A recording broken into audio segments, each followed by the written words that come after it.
प्यारे विद्यार्थियों, नमस्कार। तो हमने उस दिन श्रीकांत वर्मा के जीवन वृत्त पर चर्चा की थी और उसके बाद उनकी उपलब्धियों पर चर्चा की। तत्पश्चात उनकी जो रचनाएं हैं, उनकी कृतियां हैं, उन पर चर्चा की थी।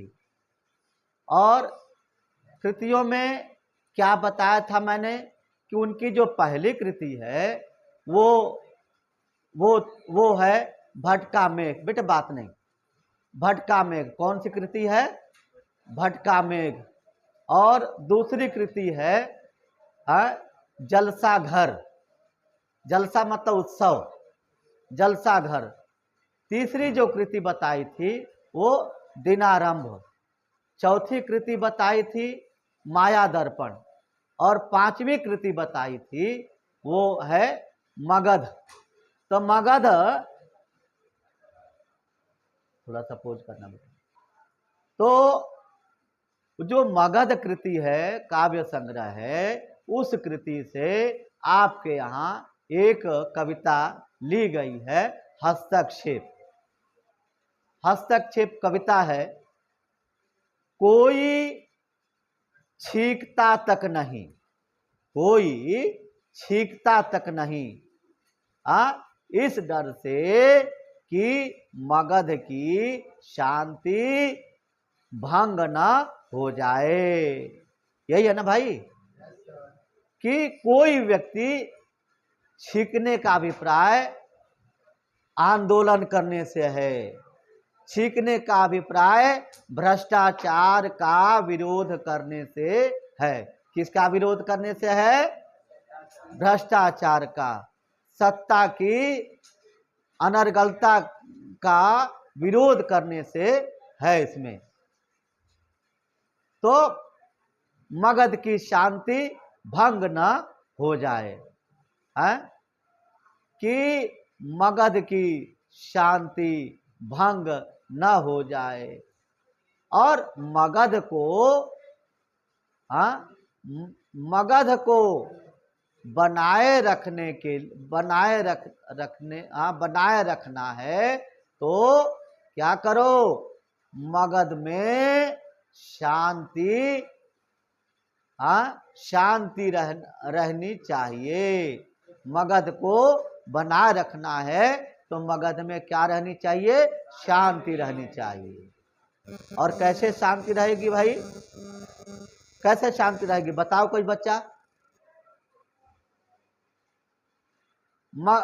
ये मगध जो है ऐतिहासिक राज्य था और चंद्रगुप्त मौर्य के समय, और गुप्त काल जो है, जब इतिहास की दृष्टि से हम बात करते हैं तो गुप्त काल का जो समय था वो मगध के लिए स्वर्ण काल का समय था। कौन सा समय था? स्वर्ण काल का समय। उस समय लोग बाग जो है ताला नहीं लगाते थे। उस समय किसी प्रकार की कोई चोरी चकारी, कोई अशांति, कोई भ्रष्टाचार, कोई विरोध ऐसा नहीं हुआ करता था। और जो ऐसा करता था, जो चोरी चकारी करता था, ठगी करता था, लोग बाग क्या करते थे? उसके माथे पर वो ठप्पा लगा देते थे। क्या लगा देते थे? ठप्पा। देखिए पहचान लो कि ये चोर है, इससे आप सब जो है सजग रहें, है ना? तो ये है मगध के लिए। श्रीकांत कहते हैं कि मगध है तो शांति है, मगध है तो क्या है? शांति है। कोई चीखता तक नहीं, कोई चीखता तक नहीं। चीखना मतलब चिल्लाना। कोई चीखता तक नहीं, इस डर से कि मगध की व्यवस्था में दखल न पड़ जाए। मगध की व्यवस्था में दखल न पड़ जाए, अर्थात हस्तक्षेप न पड़ जाए, है? और कोई चीखना चिल्लाना, वही अन्याय के विरुद्ध आवाज उठाना। किसके विरुद्ध आवाज उठाना? अन्याय के विरुद्ध आवाज उठाना, है? अब अगर जिस राज्य की प्रजा दुखी है, उस राज्य के राजा का होना धिक्कार है, उसकी व्यवस्था का होना धिक्कार है, और उसकी व्यवस्था जो है ठीक नहीं है। व्यवस्थापक जब सही नहीं है तो उसकी व्यवस्था ठीक नहीं है। इसीलिए कहा कि जासु राज प्रिय प्रजा दुखारी, सोन पयावसी नरक अधिकारी। जिस राज्य का प्रजा जो है, जिस राज्य, वो उसका पिता होता है, उसका संरक्षक होता है प्रजा का, है ना? बात समझ में आ रही कि नहीं सबको? हाँ, तो इस प्रकार से बात यही है, इस डर से कि मगध की व्यवस्था में दखल न पड़ जाए, हस्तक्षेप न पड़ जाए, है ना? तो इस प्रकार से मगध में व्यवस्था रहनी चाहिए। मगध में व्यवस्था रहनी चाहिए। और व्यवस्था कैसी रहनी चाहिए? सुदृढ़ व्यवस्था रहनी चाहिए, अनुशासित व्यवस्था रहनी चाहिए। कभी बार बार व्यवस्था पर बल देता है, बार बार किस पर बल देता है? व्यवस्था पर। और शांति किसका प्रतीक है? अनुशासन का प्रतीक है। अर्थात मगध में अनुशासन नहीं है, मगध में की व्यवस्था ठीक नहीं है, व्यवस्था में उथल पुथल है, मगध की व्यवस्था में उथल पुथल। खोज कर बेटा इधर आ जाओ। तो मगध की जो व्यवस्था है, व्यवस्था रहनी चाहिए, मगध की व्यवस्था रहनी चाहिए। मगध में न उसके बाद क्या कहा कि मगध की व्यवस्था रहनी ही चाहिए, ही पर बल दिया, ही पर बल दिया। मगध की व्यवस्था रहनी ही चाहिए, अर्थात व्यवस्था बराबर संतुलित रहनी चाहिए, व्यवस्था में विषमता नहीं होनी चाहिए, व्यवस्था में भेदभाव नहीं होना चाहिए, व्यवस्था में ऊंच नीच नहीं होना चाहिए, व्यवस्था सबके लिए समान हो, सबके लिए अनुशासित हो, इस प्रकार से व्यवस्था होनी चाहिए। मगध में न रही तो कहां रहेगी? अगर मगध में व्यवस्था नहीं रही तो कहां रहेगी? क्या कहेंगे लोग? क्या कहेंगे लोग? लोग क्या कहेंगे? कभी प्रश्न करता है, कभी क्या करता है? प्रश्न करता, प्रश्न नहीं, प्रश्न। हाँ, प्रश्न करता। क्या प्रश्न करता है? क्या प्रश्न करता है कि क्या कहेंगे लोग? हाँ, क्या कहेंगे लोग? लोगों का क्या? लोगों का क्या? लोग तो यह भी कहते हैं, लोग तो यह भी कहते हैं मगध अब कहने को मगध है, मगध अब कहने को मगध है। ये वास्तविकता है। जिस मगध की विशेषता थी, उस मगध की विशेषता अब नहीं रही। जो मगध में व्यवस्था थी वो व्यवस्था नहीं रही, रहने को नहीं, अब रही ही नहीं। मगध क्या है? मगध में जो है वो जो पहले मगध था, अब वो मगध नहीं है। कोई टोकता तक नहीं, कोई टोकना समझते हो ना, कोई जो है दखलंदाजी नहीं करता, भाई कोई बोलता भी नहीं कि ऐसा क्यों हो रहा है, हा? कोई टोकता तक नहीं, कि इस डर से कि मगध में, मगध में क्या होने, टोकने का रिवाज न बन जाए, टोकने का रिवाज न बन जाए। अर्थात जहां अन्याय हो वहां आवाज उठाने वालों की तादाद न रह जाए, आवाज उठाने वाले न रहें। अगर आवाज उठाने वाला कोई व्यक्ति होगा तो व्यवस्थापक सतर्क रहेगा, जहां व्यवस्था में गड़बड़ी वहां तुरंत आवाज उठाएंगे कि भी ऐसा क्यों। एक बार शुरू होने पर, एक बार शुरू होने पर कहीं नहीं रुकता हस्तक्षेप। एक बार शुरू होने पर कहीं नहीं रुकता हस्तक्षेप। वैसे तो मगध निवासियों कितना भी कर लो, कितना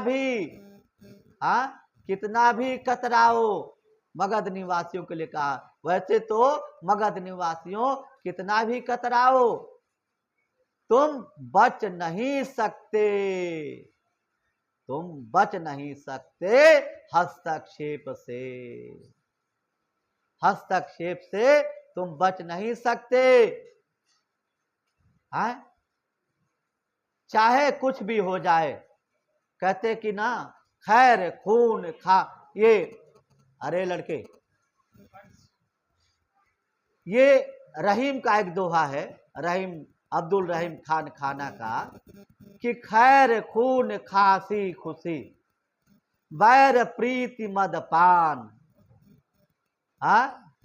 ये छुपाए ना छुपे जाने सकल जहान।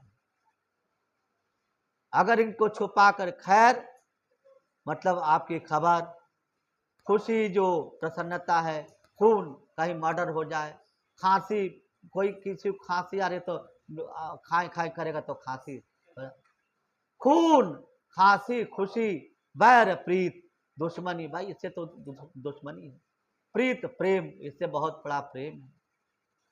मदपान मदिरापान, ये बहुत पीता है दुष्ट, इससे दूर रहना, पीकर इसका पीना जो है डेली का काम है, हमेशा का काम है। ये सब, और अत्याचार, भ्रष्टाचार, भ्रष्ट व्यवस्था, अनुशासनहीन व्यवस्था, ये सारी व्यवस्थाएं जो है, ये सारी व्यवस्थाएं जो है जग जाहिर हो जाती है, समग्र समाज को, संपूर्ण विश्व को पता चल जाती है। और एक बार शुरू होने पर, एक बार जब शुरू हो जाए क्या हस्तक्षेप, तो कहीं नहीं रुकता, कहीं नहीं रुकेगा हस्तक्षेप, कहीं नहीं रुकेगा। एक बार आवाज तो उठे। वैसे मगधवासियों के लिए, जो मगध में रहने वाले लोग हैं, उस राज्य में रहने वाले लोग हैं, भ्रष्ट राज्य में, उस जिसकी व्यवस्था विषम है, उस व्यवस्था में रहने वाले लोग चाहे कितना भी कतराओ, कहीं न कहीं आवाज जरूर उठेगी। तुम बच नहीं सकते, किससे? हस्तक्षेप से। हस्तक्षेप से तुम बच नहीं सकते। जब कोई नहीं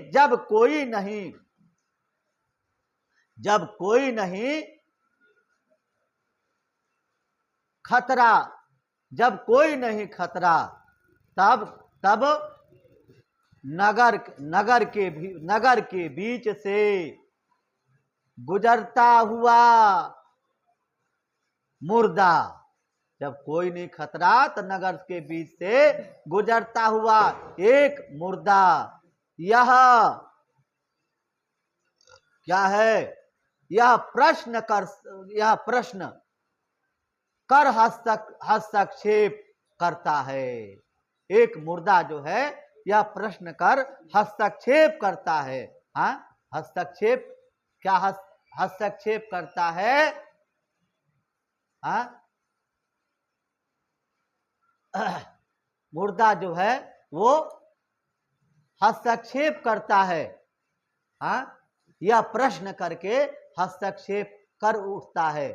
हाँ, मुर्दा का अभिप्राय यहाँ पर जो है जड़ व्यक्ति से। किससे है? जड़ व्यक्ति से। मनुष्य क्यों मरता है?